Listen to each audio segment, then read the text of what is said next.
தேவனுடைய பரிசுத்த நாமத்திற்கு மகிமை உண்டாவதாக. நம்முடைய ஆண்டவரும் இரட்சகருமாயிருக்கிற இயேசு கிறிஸ்துவின் நாமத்தினாலே உங்கள் யாவருக்கும் எங்கள் அன்பின் வாழ்த்துக்களையும் ஸ்தோத்திரங்களையும் தெரிவித்துக் கொள்கிறோம். தேவன் தம்முடைய பெரிய கிருபையினாலும் இரக்கத்தினாலும் இந்த ஜூன் மாதம் 28 தேதி வரை நம்மை கண்மணி போல காத்து இந்த 29வது நாளை இந்த மாதத்தினுடைய கடைசி ஆராதனையை காண செய்த தேவனை நன்றியோடு கூட ஸ்தோத்தரிக்கிறேன். கர்த்தர் நல்லவர், அவர் கிருபை என்றும் உள்ளது. அவருடைய தேவனாகிய கர்த்தர் நம்மேல் வைத்திருக்கிற இரக்கங்கள் கிருபைகள் பெரியது. அதற்காய் நான் கர்த்தரை நன்றியோடு ஸ்தோத்தரிக்கிறேன். நாம் இந்த வருஷத்திலே 2025வது வருஷத்திலே அரை வருடங்களை முடித்து விட்டோம். 2வது புதிய அரை வருடத்திற்கு நாம் உள்ளே பிரவேசிக்க போகிறோம். தேவன் இந்த 6 மாத காலம் நம்மை காத்ததினாலே, இந்த 6வது மாதத்தினுடைய 29வது நாளை தந்ததினாலே நாம் தேவனுக்கு நன்றியுள்ளவர்களாக இருப்போம். கர்த்தரை ஸ்தோத்திரம் பண்ணி மகிமைப்படுத்துவர்களாக இருப்போம். நம்மளுக்கு செய்ததான எல்லா நன்மைகளையும், எல்லா இரக்கங்களையும், எல்லா தயவுகளையும் ஒவ்வொரு நாளும் ஒவ்வொரு நிமிஷமும் நாம் நினைவு கூர்ந்து, ஆண்டவரே இந்த தயவுக்கு நான் எம்மாத்திரம், இந்த கிருபைக்கு நான் எம்மாத்திரம், இந்த மேன்மைக்கு நான் எம்மாத்திரம், என்னை நினைப்பதற்கு நான் எம்மாத்திரம் என்று சொல்லி நம்மை இன்னும் தாழ்த்தி அவருடைய கிருபைகளை பெற்றுக்கொள்வோம். இந்த வருஷத்தினுடைய முதல் அரை வருடத்தை கடந்து 2ஆம் அரை வருடத்தில் பிரவேசிக்க போகிற நீங்களும் நானும் 2வது அரை வருடத்திற்கு வேண்டிய இன்னும் ஏராளமான கிருபைகளை தேவனிடத்தில் கேட்போம். கர்த்தர் நம்மை ஆசீர்வதித்து மேன்மைகளாலும் நன்மைகளாலும் நிறைப்பாராக. நாம் இந்த நாட்களிலே யாத்திராகம புஸ்தகம் 6ஆம் அதிகாரம் 7ஆம் வசனத்தை தியானித்துக் கொண்டிருக்கிறோம். Exodus chapter 6 verse 7. உங்களை எனக்கு ஜனங்களாக சேர்த்து கொண்டு உங்களுக்கு தேவனாயிருப்பேன். உங்கள் மேல் எகிப்தியர் சுமத்தின சுமைகளை நீக்கி உங்களை விடுவிக்கிற உங்கள் தேவனாகிய கர்த்தர் நான் என்று அறிவீர்கள். கர்த்தருடைய நாமத்திற்கு மகிமை உண்டாகட்டும். உங்களை எனக்கு ஜனமாக சேர்த்து கொண்டு உங்களுக்கு தேவனாயிருப்பேன். கர்த்தருடைய நாமத்திற்கு மகிமை உண்டாகட்டும்.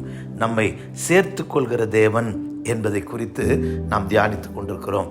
ஆம் பிரியமானவர்களே, நம்மை மனிதர்கள் கைவிட்டாலும், சூழ்நிலைகளால் துரத்தப்பட்டாலும், கர்த்தருக்கு ஸ்தோத்திரம், தேவன் ஒருவேளை நம்மை கைவிட்டாலும் கர்த்தர் சொல்லுகிறார், இமைப்பொழுது உன்னை கைவிட்டேன், இரக்கமான உருக்கங்களால் உன்னை சேர்த்து கொள்வேன். கழுகை போல, ஒரு மெய்ப்பனை போல, தாய்க்கொடியை போல நம்மை சேர்த்து கொள்கிற தேவன். கர்த்தருடைய நாமத்திற்கு மகிமை உண்டாகட்டும். இதுவரையும் நம்முடைய தேவன் யார், நம்மை எவ்விதமெல்லாம் சேர்த்து கொள்கிறார் என்பதை குறித்து கேள்விப்பட்டோம்.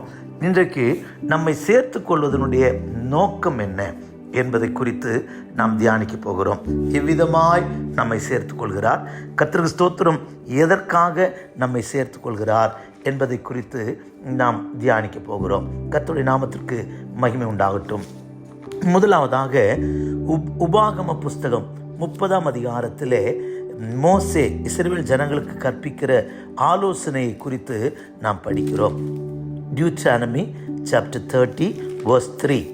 உன் தேவனாகிய கர்த்தர் உன் சிறையிருப்பை திருப்பி உனக்கு இறங்கி, உன் தேவனாகிய கர்த்தர் உன்னை சிதறடித்த எல்லா ஜாதிகளிடத்திற்கும் இருக்கிற உன்னை திரும்ப சேர்த்து கொள்வார். உன்னுடையவர்கள் வானத்தின் கடையாந்திர திசை மட்டும் துரத்து கொண்டிருந்தாலும் உன் தேவனாகிய கர்த்தர் அங்கே இருக்கிற உன்னை கூட்டி அங்கேருந்து உன்னை கொண்டு வந்து உங்கள் பிதாக்கள் சுதந்திரித்த தேசத்தை நீ சுதந்திரிக்கும்படிக்கு உன் தேவனாகிய கர்த்தர் அதிலே உன்னை சேர்த்து உனக்கு நன்மை செய்து உன் பிதாக்களை பார்க்கலும் உன்னை பெருக பண்ணுவார். கர்த்தருடைய நாமத்திற்கு மகிமை உண்டாகட்டும். இங்கே மோசே இஸ்ரவேல் ஜனங்களுக்கு சொல்லுகிற வார்த்தையை நாம் வாசிக்க கேட்டோம். 2வது வசனத்திலே, உன் தேவனாகிய கர்த்தரிடத்திற்கே திரும்பி இன்று நான் உனக்கு கற்பிக்கிறபடியெல்லாம் நீயும் உன் பிள்ளைகளும் உன் முழு இதயத்தோடும் உங்கள் முழு ஆத்துமாவோடும் அவருடைய சத்தத்திற்கு செவி கொடுத்தால், தேவனாகிய கர்த்தர் சிறையிருப்பெல்லாம் திருப்பி உன்னை ஜனங்களிடத்திலே சிதறடித்த எல்லா ஜனங்களிடத்திலும் இருக்கிற உன்னை திரும்ப சேர்த்து கொள்வார். கர்த்தருக்கு ஸ்தோத்திரம். ஆம் பிரியமானவர்களே, உங்களை குறித்து, என்னை குறித்து தேவனுக்கு ஒரு நோக்கம் இருக்கு. கர்த்தருக்கு ஸ்தோத்திரம். சூழ்நிலைகளாலும், அக்கிரமத்தாலும், பாவத்தினாலும், தேவனை தேடாததினாலும், ஒருவேளை நீங்கள் நானும் சிறைப்பட்டு போய் சிதறடிக்கப்பட்டவர்களாக இருந்தாலும், தேவனிடத்திலே மோசே சொல்லுகிறது போல உன் தேவனாகிய கர்த்தரிடத்திற்கே திரும்பி நான் உனக்கு கற்பிக்கிறபடியெல்லாம் நீங்கள் உன் பிள்ளைகளும் முழு இதயத்தோடு உன் ஆத்துமாவோடு அவருடைய சத்தத்துக்கு செவி கொடுத்தால், நீங்கள் கர்த்தரிடத்துல திரும்புங்க. கர்த்தர் நீங்க செவி கொடுத்தீங்கன்னா உங்களை சிதறடித்த எல்லா தேசத்திலிருந்தும் உன்னை சேர்த்துக்கொள்வேன், மீண்டும் சேர்த்துக்கொள்வேன், மறுபடியும் சேர்த்துக்கொள்வேன் சொல்லிட்டு 5வது வசனத்திலே உன் பிதாக்கள் சுதந்திரித்திருந்த தேசத்தை நீ சுதந்திரிக்கும்படி உன் தேவனாகிய கர்த்தர் அதில் உன்னை சேர்த்து உனக்கு நன்மை செய்து பிதாக்களை பார்க்கிலும் உன்னை பெருக பண்ணுவார். கர்த்தருடைய நாமத்திற்கு மகிமை உண்டாகட்டும். பிதாக்களை பார்க்கிலும், உன்னுடைய முற்பிதாக்களை பார்க்கிலும் இஸ்ரவேல் ஜனங்களுக்கு கர்த்தர் சொல்லுகிற வார்த்தை, உன்னை பெருக பண்ணும்படிக்கு, உனக்கு நன்மை செய்யும்படிக்கு உன்னை கர்த்தர் சேர்த்து கொள்கிறாராம். எவ்வளோ நல்ல கர்த்தர் பார்த்தீங்களா? நாம் தவறு செய்து, நாம் அக்கிரமம் செய்து, இஸ்ரவேல் ஜனங்கள் செய்த அக்கிரமத்தினாலே அவர்கள் சிதறடிக்கப்பட்டார்கள், அடிமையாய் விற்கப்பட்டார்கள். ஆனாலும் அன்புள்ள தேவன் அவர்களோடு கூட பேசுகிறார். உன்னை சேர்த்து கொள்கிற தேவன், உன்னை என் ஜனமாக சேர்த்து கொள்கிற தேவன். கர்த்தர் ஸ்தோத்திரம். நீ கர்த்தரிடத்துல திரும்பினால் உனக்கு நன்மை செய்து உன் பிதாக்களை பார்க்கிலும் உன்னை பெருக பண்ணி, உனக்கு நான் பெருக பண்ண உன்னை ஆசீர்வதிக்க காத்திருக்கிறேன். மகனே, நீ என்னிடத்துல திரும்பி வா, முழு இருதயத்தோடு திரும்பி வா, என் சத்தத்துக்கு செவி கொடு, என் வார்த்தையை கேள். அப்பொழுது நீ என்னுடைய பட்சமாய் நீ சேர்த்து கொள்ளப்படுவாய். கர்த்தருடைய நாமத்துக்கு மகிமை உண்டாகட்டும். நீ சிதறடிக்கப்பட்ட எல்லா இடத்திலிருந்தும் உன் பிதாக்களுக்கு நான் ஆணையிட்ட பாலும் தேனும் ஓடுகிற கானான் தேசத்திலே உன்னை நான் சேர்த்து கொள்வேன், மறுபடியும் சேர்ப்பேன். எவ்வளோ அன்புள்ள ஆண்டவர் பார்த்தீங்களா?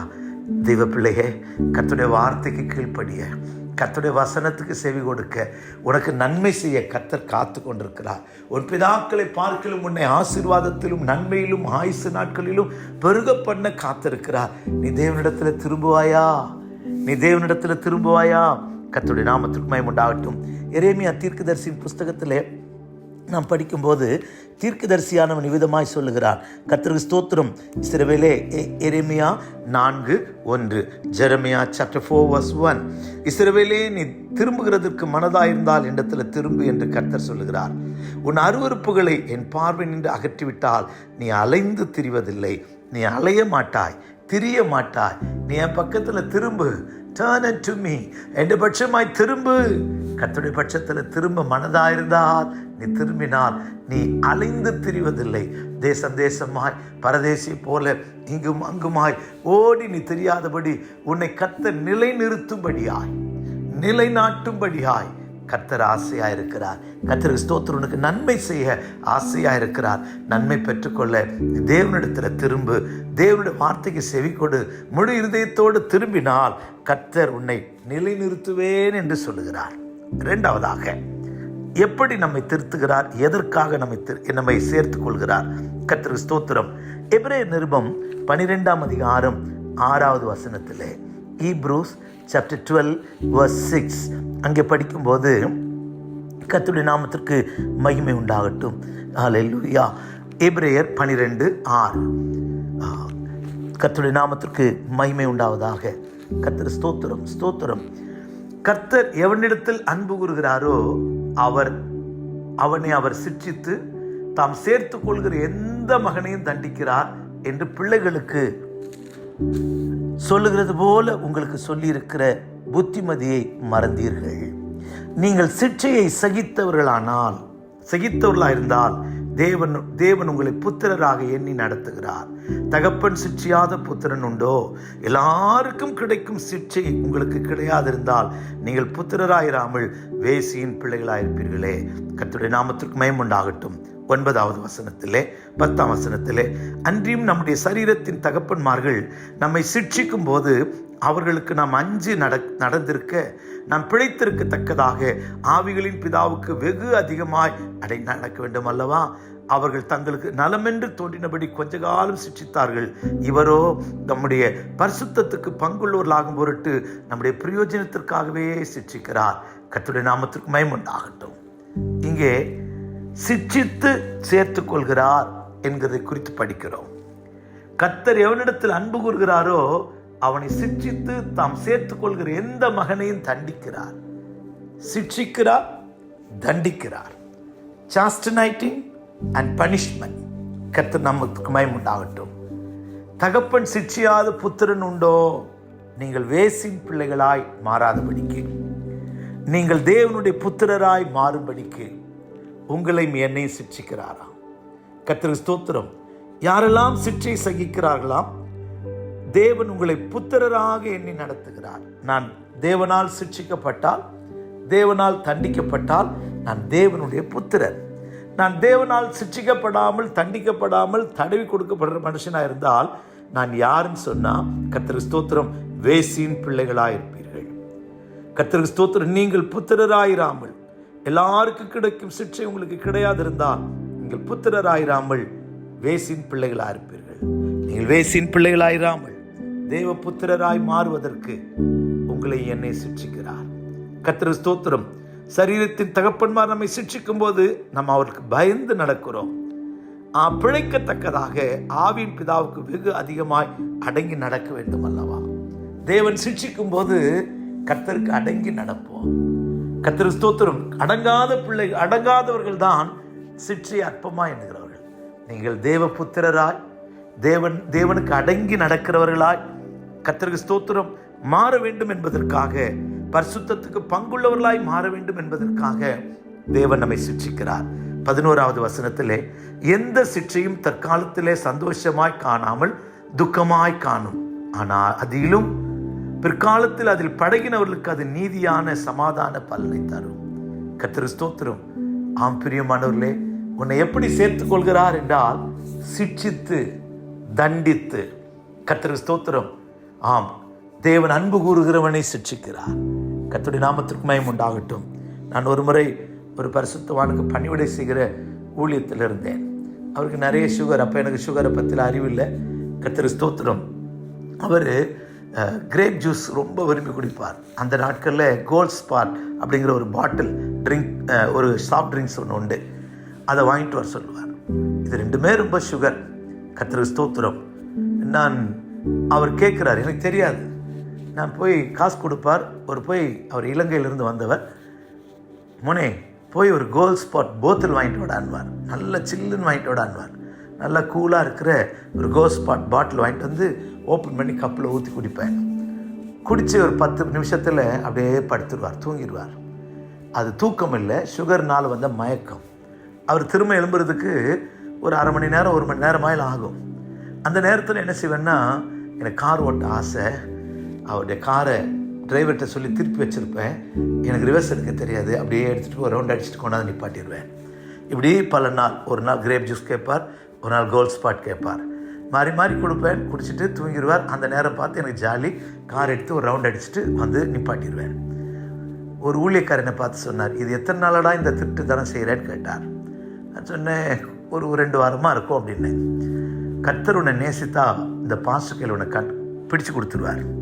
கர்த்தர் உன்னை நேசிக்கலைன்னா, உன்னை கர்த்தர் கைவிட்டாருனாக்கா நீ பாஸ்டர் கண்ணில் அகப்பட மாட்டேன்னார். அந்த மனுஷன் எந்த நேரத்தில் வாய் திறந்து சொன்னான்னு தெரில. அடுத்த நாள் வண்டி எடுத்துகிட்டு போகும்போது கோல்ட் ஸ்பாட் தான் குடித்தார். தூக்கம் வரல அவருக்கு.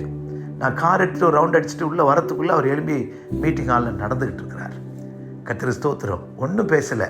காரை ஆஃப் பண்ணிவிட்டு ரூமுக்கு அப்படின்னார். கர்த்தருக்கு ஸ்தோத்திரம். ஒரு பயங்கரமான இரும்பு மனிதன். கர்த்தருக்கு ஸ்தோத்திரம். எனக்கு ஒரு 6 மணி நேரம் முழங்காலில் நிற்கிற சிட்சை கொடுத்தார். கர்த்தருக்கு ஸ்தோத்திரம். அழுதேன்.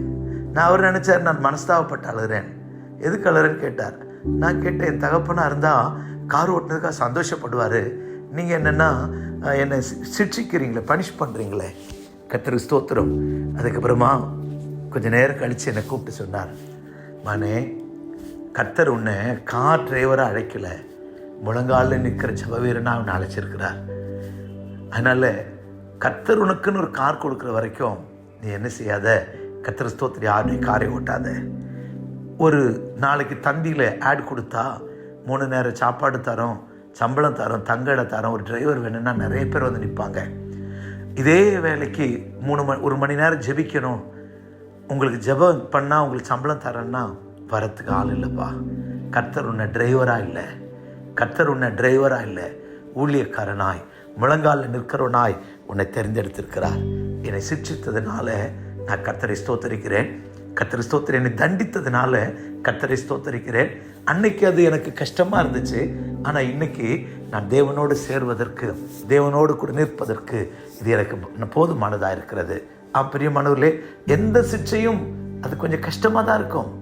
ஆனால் பழகினுமானால் நீதியின் பலனை கொடுக்குமா? என்னை கேட்கிற அருமையான தேவஜனமே, சில நேரங்களில் கர்த்தர் நம்மை சிக்ஷித்து நடத்தும் போது கஷ்டமாக இருக்கும். ஆனால் சந்தோஷமாக ஏற்றுக்கொள்வோம், நீதியின் பலனை பெற்றுக்கொள்வோம். கர்த்தருக்கு ஸ்தோத்திரம். மூன்றாவதாக, தேவன் நம்மை சிக்ஷிக்கிறதுனுடைய, நம்மை சேர்த்து கொள்கிறதுனுடைய நோக்கம் என்னன்னா, கர்த்தருக்கு ஸ்தோத்திரம், இறங்கி அன்பு கூர்ந்து இரக்கம் பாராட்டி நம்மை சேர்த்து கொள்கிறார். இரண்டாவது, சிக்ஷித்து சேர்த்து கொள்கிறார். மூன்றாவது, 65ஆம் சங்கீதத்தில் இன்னொரு பெரிய நோக்கத்தை ஆண்டவர் அங்கே சொல்லுகிறார். 4வது வசனத்திலே, Psalm 65 verse 4, உம்முடைய பிரகாரங்களில் வாசமாயிருக்கும்படி நீர் தெரிந்து கொண்டு சேர்த்து கொள்கிறவன் பாக்கியவான். உம்முடைய பரிசுத்த ஆலயமாகிய இந்த வீட்டின் நன்மையால் திருப்தியாவோம். கர்த்தருக்கு ஸ்தோத்திரம். பிரகாரத்தில் வாசமாயிருக்கும்படி, பிரகாரத்தில் வாசமாயிருக்கும்படி நம்மை கர்த்தர் சேர்த்து கொள்கிறாராம். எல்லாரும் ஆசரிப்பு கூடாரத்தில் போய் ஊழியம் செய்ய முடியாது. 84ஆம் சங்கீதத்தை படிக்கும்போது அங்கே அந்த சங்கீதத்தை எழுதினவன் ஒரு கற்பனையோடு கூட, வேதனையோடு கூட எழுதுகிறான். என்ன எழுதுகிறான் பாருங்கள். Psalms 84 verse 4, 5, 6, உம்முடைய வீட்டில் வாசமாய் இருக்கிறவர்கள் பாக்கியவான்கள், எப்போதும் உம்மை துதித்து கொண்டே இருப்பார்கள். உம்மில் பலன் கொள்ளுகிற மனுஷனும் தங்கள் இருதயங்களில் சபையான வழிகளை கொண்டிருக்கிற மனுஷனும் பாக்கியவான்கள். 3வது வசனத்திலே, ராஜாவும் என் தேவனுமாகிய சேனைகளின் கர்த்தாவே, உம்முடைய பீடங்கள் அண்டையில் அடைக்கலான் குருவிக்கு வீடும் தகைவிலான் குருவிக்கு தன் குஞ்சுகளை வைக்கும் கூடும் கிடைத்தது. இந்த பீடங்கள் அண்டை 2 பீடம் இருக்கிறது. ஒன்று பலிபீடம், இன்னொன்று தூப பீடம். பலிபீடம் பிரகாரத்தில் இருக்கிறது. இந்த பலிபீடத்தில் பலி இல்லாததுனால குருவிகள் எல்லாம், தகவிலான் குருவியும் அடைக்கலான் குருவியும் கூடு கட்டி அங்கு வாழ்கிறது. கர்த்தருக்கு ஸ்தோத்திரம். நான் நினைக்கிறேன், ஒருவேளை இது யோவேல் தீர்க்கதரிசியுடைய காலமாக இருக்கலாம் என்று நினைக்கிறேன். கர்த்தருக்கு ஸ்தோத்திரம். அங்கேதான் பலி இல்லாமல் போயிற்று, ஆராதனை இல்லாமல் போயிற்று என்றெல்லாம் படிக்கிறோம். கர்த்தருக்கு ஸ்தோத்திரம். அங்கே பலி செலுத்தப்படுமானால் பலிபீடத்தில் 24 மணி நேரம் அக்கினி எரிஞ்சுக்கிட்டே இருக்கும். ஆனால் இப்போ பலி இல்லை. கர்த்தருக்கு ஸ்தோத்திரம். அப்படி நினைக்கிறேன், அது தவறாக இருக்கலாம். கர்த்தருக்கு ஸ்தோத்திரம். ஆனால் பலிபீடத்தில் அக்கினி இல்லாததுனாலே அடைக்கலான் குருவியும் தகவிலான் குருவியும் இருக்கிறது. ஆனால் இதை பார்க்கிற மனிதன், ஐயோ நான் இவ்வளோ பெரிய மனுஷனாக இருக்கிறேனே, எனக்கும் இந்த பிரகாரத்தில் வாசம்ங்கிறதுக்கு இடமில்லையே. அடைக்கலான் குருவியும் தகவிலான் குருவியும் பிரகாரங்களிலே வாசமாக இருக்க, எனக்கோ பிரகாரங்களில் வாசம் பண்ண முடியாது. ஒருவேளை ராஜாவானாலும், கர்த்தருக்கு ஸ்தோத்திரம், உசியாவை குறித்து படிக்கிறோம். அவன் ஆசாரியர் ஊழியம் செய்கிற பரிசுத்த மகாபரிசுத்தர்களுக்கு பிரவேசிக்க எத்தனைத்தான். கர்த்தர் அவன் தூப பீடத்தை பிடுங்கி கொண்டான். கர்த்தருக்கு ஸ்தோத்திரம். அவனுடைய நெற்றியில குஷ்டம் தோன்றினது. தேவன் அவனை அடித்தார். கர்த்தருக்கு ஸ்தோத்திரம். ராஜாவா இருக்கலாம், பூமியிலே மேன்மக்களா இருக்கலாம். ஆனால் அப்படிப்பட்டவர்களுக்கெல்லாம் தேவனுடைய ஆலயத்தில், தேவனுடைய வீட்டில், பிரகாரத்தில் வாசம் பண்ணுகிற பாக்கியம் இல்லை. உங்களை என்னையும் கர்த்தரோடு பேசுவதற்கு, கர்த்தரோடு கூட இருப்பதற்கு தேவனால் சேர்த்து கொள்கிறாராம். அதனால தான் பிரகாரங்களில் வாசமாயிருக்கும்படி தெரிந்து கொண்டு சேர்த்து கொள்ளப்படுகிற மனுஷன் பாக்கியவான் என்று படிக்கிறோம். கர்த்தருக்கு ஸ்தோத்திரம். 1 மணி நேரமாகிலும் என்னோடு கூட இருக்கக்கூடாதா? 1 மணி நேரமாகிலும் என்னோடு கூட இருக்கக்கூடாதா? கர்த்தருக்கு ஸ்தோத்திரம். ஆம் பிரியமானவர்களே, பிரகாரத்தில் பலி செலுத்தப்படுகிற அனுபவம், பிரகாரத்தில் வெண்கல தொட்டியில் கழுவுகிற அனுபவம், பிரகாரத்தில் புதிய வஸ்திரம் தரித்து கொள்கிற அனுபவம், பிரகாரத்தின் வாசலிலே தான் அபிஷேகம் ஊற்றப்படுகிற அனுபவம், இதை தான் ஏங்குகிறான். பிரகாரத்தில் வாசமாயிருக்கும்படி தெரிந்து கொள்ளப்பட்ட அருமையான தேவனுடைய பிள்ளையே, பலிபீடத்தில் உன்னை ஒப்பு கொடுக்கிற ஜீவியத்தையும், வெண்கல தொட்டியில் உன்னை கழுவுகிற ஜீவியத்தையும், பரிசுத்த அபிஷேகத்தை, புதிய வஸ்திரம் தரித்து, ஆசாரிய வஸ்திரம் தரித்து அபிஷேகத்தை பெற்றுக்கொள்கிற ஜீவியத்தையும் நீங்கள் நான் இழந்துடக்கூடாது. நீங்கள் நான் எழுந்திருக்கூடாது. நமக்கு தந்த ரட்சிப்பை, நமக்கு தந்ததான ஞான ஸ்நானத்தில் உடன்படிக்கையை, பரிசுத்தாவின் அபிஷேகத்தை நீங்கள் நானும் இழக்காமல் காத்து கொள்வோமாக. பிரகாரத்தில் வாசமாயிருக்கும்படி தெரிந்து கொள்ளப்பட்ட மனிதன் பாக்கியவான். கர்த்தருடைய வீட்டின் நன்மையினால் அவன் திருப்தியாவானா. உங்களை என்னை குறித்து ஒரு நோக்கம் இருக்கிறது. உங்களுக்கு இறங்கி சிதறடிக்கப்பட்ட தேசத்தை சேர்த்து கொண்டதுக்கு ஒரு நோக்கம் இருக்கு. என்ன நோக்கம்னா, உனக்கு நன்மை செய்ய விரும்புகிறார். உன்னை பிதாக்களை பார்க்கலை பெருக பண்ண விரும்புகிறார். கர்த்தர் ஸ்தோத்திரம். உன்னை சிட்சித்து தமிழத்தில் சேர்த்துக் கொள்வதற்கு ஒரு நோக்கம் இருக்கிறது. கர்த்தர் ஸ்தோத்திரம். நீ தேவனுடைய புத்திரனாய் மாற வேண்டும். கர்த்தர் ஸ்தோத்திரம். தேவனால் நடத்தப்படுகிறவனாய் மாற வேண்டும். கர்த்தர் ஸ்தோத்திரம். நீ நீதியிலே பழகினவனாய் மாற வேண்டும். பரிசுத்தத்துக்கு பங்குள்ளவனாய் மாற வேண்டும். இந்த நோக்கத்திற்காக தான் உன்னை சிட்சித்தாயிலும் தம்முடைய பட்சம் சேர்த்துக் கொள்கிறார். மூன்றாவது இங்கே சொல்கிறார், பிரகாரத்தில் வாசமாய் இருக்கும்படி கர்த்தர் உன்னை தெரிந்து கொண்டார். அவரோடு கூட பேச, அவரோடு கூட நடக்க, அவரோடு கூட ஐக்கியப்பட. கர்த்தர் ஸ்தோத்திரம். தேவனுடைய நாமத்திற்கு மகிமையுண்டாகட்டும். மகா பரிசுத்த ஸ்தலத்தில் இருக்கிற தேவனோடு கூட பிரகாரத்திலிருந்து பரிசுத்த ஸ்தலம் போய் மகா பரிசுத்த ஸ்தலம் சேர, இன்னும் கிட்டி சேர, இன்னும் கிட்டி சேர, இன்னும் கிட்டி சேர உன்னை தகுதிப்படுத்திக் கொண்டே இருக்கிறார். நீ பலிபீடத்தில் ஒப்பு கொடுத்து நான் வெண்கல தொட்டில் உன்னை தினமும் கழுவி சுத்திகரித்து கொண்டு துன்மனசாட்சி நீங்க சுத்த ஜலத்தால் கழுவப்பட்ட சரீரத்தை உடையவர்களாய் நீங்கள் நானும் மாறுவோம். கர்த்தருடைய நாமத்திற்கு மகிமை உண்டாகட்டும். தேவன் ஒரு பெரிய நோக்கத்தோடு உங்களை என்னை சேர்த்து கொண்டிருக்கிறார். ஒரு பெரிய திட்டத்தோடு உங்களை என்னை சேர்த்து கொண்டிருக்கிறார். கர்த்தர் ஸ்தோத்திரம். கடைசியாக யோவான் சுவிசேஷத்திலே நாம் படிக்கும்போது 14ஆம் அதிகாரத்திலே ஆண்டவர் சொல்லுகிறார், என் பிதாவின் வீட்டிலே அநேக வாசஸ்தலங்கள் உண்டு. அப்படி இல்லாதிருந்தால் நான் உங்களுக்கு சொல்லியிருப்பேன். நான் போய் உங்களுக்காக ஒரு ஸ்தலத்தை ஆயத்தம் பண்ண போகிறேன். நான் ஆயத்தம் பண்ணின பின்பு நான் இருக்கிற இடத்திலே நீங்களும் இருக்கும்படி உங்களை இடத்துல சேர்த்துக் கொள்வேன் என்று சொல்லுகிறார். கர்த்தருடைய நாமத்திற்கு மகிமை உண்டாகட்டும். அப்படியானால் பரலோகத்தில் அநேக இடங்கள் இருக்கிறது. பிதாவின் வீட்டில் அநேக வாசஸ்தலங்கள். ஆனால் அவருடைய புதிய ஏற்பாட்டு சபைக்காக ஒரு வாசஸ்தலத்தை ஆயத்தம் பண்ண போயிருக்கிறார். ஒரு இடத்தை ஆயத்தம் பண்ண போயிருக்கிறார். I'm going to prepare a place for you. உங்களுக்காக எனக்காக ஒரு ஸ்தலத்தை ஆயத்தம் பண்ண போகிறார். அந்த வேலை நடந்துக்கிட்டே இருக்கு. அது நடந்து முடிஞ்ச உடனே இயேசு எக்கால சத்தத்தோடு வருவார். எக்கால சத்தத்தோடு வருவார். ஒரு காரியம், ரெண்டு காரியம் நம்மை சந்திக்கும். ஒன்று மரணம் நம்மை சந்திக்கலாம், இல்லாவிட்டால் கிறிஸ்துவனுடைய வருகை நம்மை சந்திக்கலாம். எது சந்தித்தாலும் நான் கிறிஸ்துவோடு கூட தேவனோடு கூட சேரக்கூடிய அந்த இடத்துல நாம் காணப்பட வேண்டும். கர்த்தருடைய நாமத்திற்கு மகிமை உண்டாகட்டும். ஆபிரகாம் ஆதியாகமம் 25:8 படிக்கும்போது அவன் பூர்ண ஆயுசுள்ளவனாய் பிதாக்களோடு சேர்க்கப்பட்டான். யாக்கோபும் அப்படிதான். ஆதியாகமம் 49, 29, 33 எல்லாம் படிக்கும்போது அவன் தேவனிடத்தில் சேர்க்கப்பட்டான்.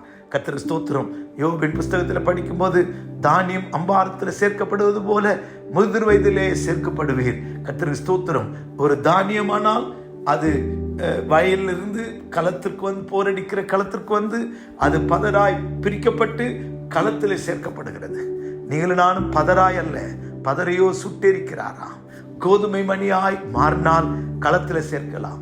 மீனாய் பரலோக ராஜ்யம் கடலில் போடப்பட்டு சகலவித மீன்களை வாரிக்கொள்கிற வலைக்கொப்பா இருக்கிறது.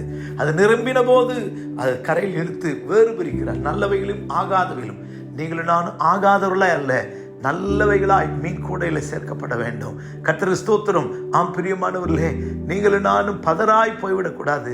நல்ல தானியமாய், நல்ல முத்தாய், ஆகாதவர்களாய் அல்ல, கர்த்தர் ஸ்தோத்திரம் தேவனிடத்தில் சேர்க்கப்படுவர்களாய் மாறணும். நமக்காக ஒரு வாசஸ்தலத்தை அவர் ஆயத்தம் பண்ணி கொண்டிருக்கிறார். அவர் ஆயத்தம் பண்ணி சீக்கிரத்தில் வெளிப்பட போகிறார், சீக்கிரத்தில் வரப்போகிறார். கர்த்தர் ஸ்தோத்திரம். ஏன் தெரியுமா? உங்களை என்னையும் அவர் இருக்கிற இடத்துல நமக்கு தேவனோடு கூட தான் வாசஸ்தலம். வேறு அதை விட்டா பிசாசோடு கூட. கர்த்தர் ஸ்தோத்திரம். அவர் இருக்கிற இடத்துல அவரோடு கூட வாசம் பண்ண ஆயத்தப்படுவோம். நம்மை சேர்த்துக்கொள்ள இயேசு வருகிறார். இந்த பூமியிலேயே தன்னோடு சேர்த்துக்கொள்ள விரும்புகிறார். அவருடைய பிரசன்னத்திலேயே ஜீவிக்க விரும்புகிறார்.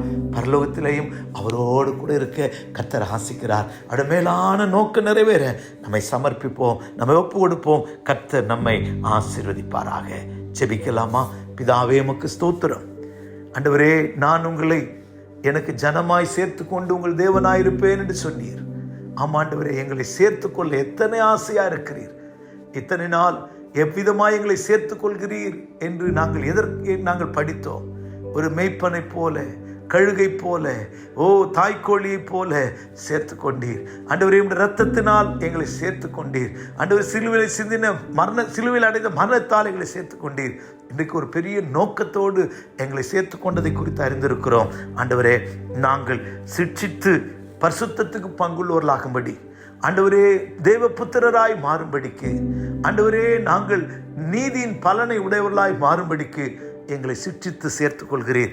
ஆண்டவரே, எங்களுக்கு நன்மை செய்ய எங்களை சேர்த்துக் கொள்கிறீர். எங்கள் பிதாக்களை பார்க்க அதிகமாய் பெருக எங்களை சேர்த்துக் கொள்கிறீர். அதோடு மாத்திரமல்ல, பிரகாரத்தில் வாசமாக இருக்கும்படி, உம்மோடு ஜீவிக்கும்படி எங்களை சேர்த்துக் கொள்கிறீர். எல்லாவற்றுக்கும் மேலா நீர் எருசலேமை கட்டி, சீயோனை கட்டி மகிமையில வெளிப்படும் போது, ஆண்டவரே, எங்களையும் உம்மோடு சேர்த்துக்கொள்ள எங்களை ஆயத்தப்படுத்தி கொண்டிருக்கிறீர். அதற்காய் ஸ்தோத்திரம். எங்களை நடத்தும், எங்களை ஆசீர்வதியும், எங்களை உயர்த்தும், கனப்படுத்தும். இயேசுவின் நாமத்தில் பிதாவே.